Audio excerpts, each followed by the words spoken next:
दिल्ली का दंगल देख रहे हैं आप और मैं आपके साथ वंदना। दिल्ली विधानसभा चुनाव में भाजपा और आम आदमी पार्टी के बीच घमासान तेज हो गया है।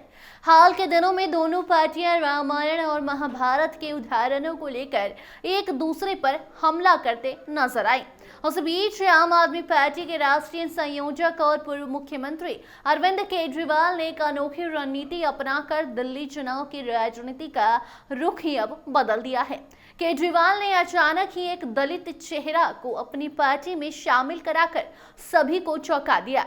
जी हाँ, ये दलित छात्र जो लंदन से लॉ की डिग्री लेकर वापस भारत आया है, उसे केजरीवाल ने अपनी पार्टी में शामिल करा लिया है। अब सवाल ये उठ रहा है कि क्या केजरीवाल ने दिल्ली चुनाव में लंदन वाली राजनीति की एंट्री कराकर बड़ा खेल खेल दिया है।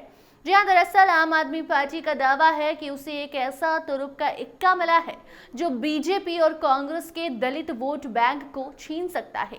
उनका मानना है कि इससे न सिर्फ नई दिल्ली विधानसभा सीट बल्कि दिल्ली के सभी 70 विधानसभा सीटों पर भाजपा और कांग्रेस का गणित बिगड़ने वाला है।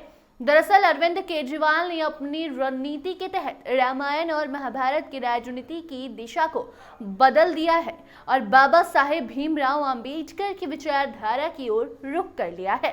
अब इस दिशा में बीजेपी और कांग्रेस को अपनी रणनीति पर पुनर्विचार करना पड़ सकता है। खासकर युवा दलित वोटर केजरीवाल के इस चाल से प्रभावित हो रहे हैं। दरअसल केजरीवाल का ये कदम एक सटीक गुगली जैसा साबित हुआ है।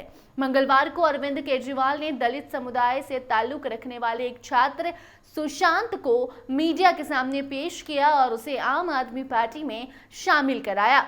सुशांत ने दिल्ली सरकार की स्कॉलरशिप योजना का लाभ उठाते हुए लंदन से लॉ की डिग्री हासिल की थी और अब जब ये भारत वापस लौटे हैं तो सुनिए सुशांत को आप में शामिल करने के साथ साथ केजरीवाल ने क्या कुछ कहा है। ये सुशांत लड़का है, ये दलित समाज से है। दिल्ली सरकार की एससी स्कॉलरशिप लेके लंदन से लॉ की डिग्री लेके आया है।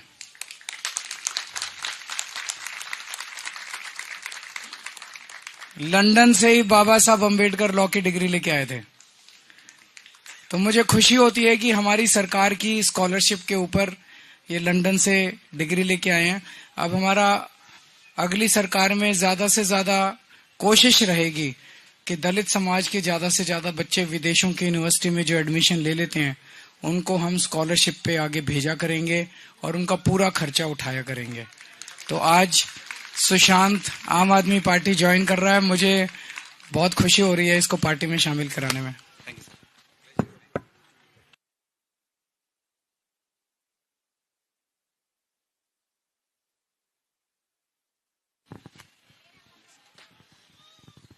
आप सभी को मेरा नमस्कार और जय भीम। थैंक यू सर, आपने मेरे को पहले लंदन भेजा। मेरे माँ बाप जब दिल्ली आए थे तो एक सपने के साथ आए थे कि हम लोगों को एजुकेशन नहीं मिली, मेरे बच्चों को मिले। तो मेरी बहन डॉक्टर है, वो साथ में है अभी, है ना। और पेरेंट्स भी बैठे थोड़े इमोशनल हो गए हैं, तो माँ बाप ने काफी मेहनत करी, हमें पढ़ाया। तो लेकिन बाबा साहब को हम फॉलो करते रहे। तो एक सपना था कि मैं इंडिया में तो पढ़ा नेशनल लॉ यूनिवर्सिटी में, उसका सपना था कि बाबा साहब की तरह मैं भी विदेश जा पाऊं। तो SC/ST स्कॉलरशिप दिल्ली गवर्नमेंट देती है, तो मेरे को दो ही लोगों ने सपोर्ट किया, एक दिल्ली गवर्नमेंट से अरविंद केजरीवाल सर ने और दूसरा मेरे समाज ने मिलके। बाबा साहब के विचारों पे मैंने देखा कि अगर कोई काम कर रहा है कि जिसके अंदर समाज का भला हो रहा है तो वो आम आदमी पार्टी कर रही है। और वहां पर सर मैं छात्र संघ अध्यक्ष बना 2 बार। मैं पहला दलित जो 2 बार छात्र संघ अध्यक्ष वहां की यूनिवर्सिटी में बना, और वो लंदन की यूनिवर्सिटी में। सर ये लंदन की यूनिवर्सिटी का अध्यक्ष रह चुका है, प्रेसिडेंट।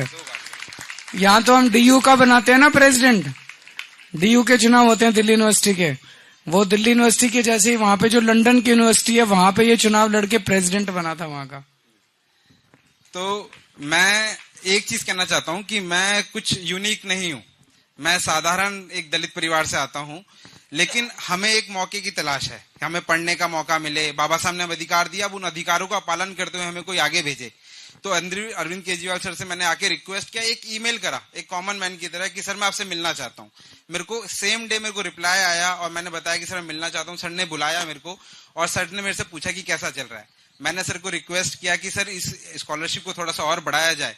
सर ने पहली ही रिक्वेस्ट के अंदर वो चीज मानी और अंबेडकर सम्मान स्कॉलरशिप जो कि इस साल अनाउंस हुई है उसके अंदर अनलिमिटेड खर्चा, मतलब कुल मिला के यह है कि अगर दलित समाज का बच्चा अगर कोई सपना देखता है पढ़ने का, उसको पूरा करने का काम अरविंद केजरीवाल सर और आम आदमी पार्टी करती है।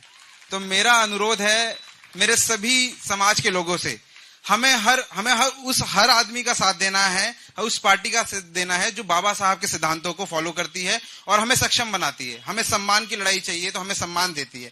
तो मैं धन्यवाद करता हूं सर आपका फिर से, और आपकी वजह से मेरे काफी दलित भाई बहन आगे विदेश जा पाएंगे और उसके लिए अगर हमारी तरफ से कुछ भी अगर सपोर्ट रहेगा पूरी दिल्ली से सर हम आपको करेंगे। जय भीम सर, जय भीम।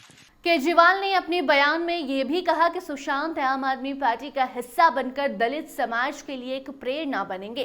सुशांत ने भी उस मौके पर केजरीवाल को दलितों का मसीहा बताया और पार्टी में शामिल होने का कारण भी बताया। केजरीवाल के इस कदम से न केवल दलित समुदाय को आकर्षित किया बल्कि बीजेपी और कांग्रेस को भी राजनीतिक घेराबंदी का सामना अब करना पड़ रहा है। अब इन पार्टियों को ये सवाल परेशान कर रहा है कि क्या आम आदमी पार्टी का ये दलित चेहरा उनकी राजनीति को चुनौती दे सकता है। बीजेपी और कांग्रेस ने इस बार दिल्ली विधानसभा चुनाव में अपनी पूरी ताकत झोंक दी है। बीजेपी के स्टार प्रचारक चुनावी मैदान में उतरे हैं और आम आदमी पार्टी पर हमलावर हो रहे हैं। वहीं कांग्रेस भी अपने पुराने दांव को दोबारा से आजमाने में लगी हुई है। लेकिन केजरीवाल की इस नई चाल ने दोनों पार्टियों की रणनीति को ध्वस्त करने का काम किया है। बीजेपी का तर्क है कि दिल्ली में केजरीवाल की नीतियां जमीनी हकीकत से परे हैं, जबकि कांग्रेस ने भी अपने पुराने वादों को फिर से उठाया है।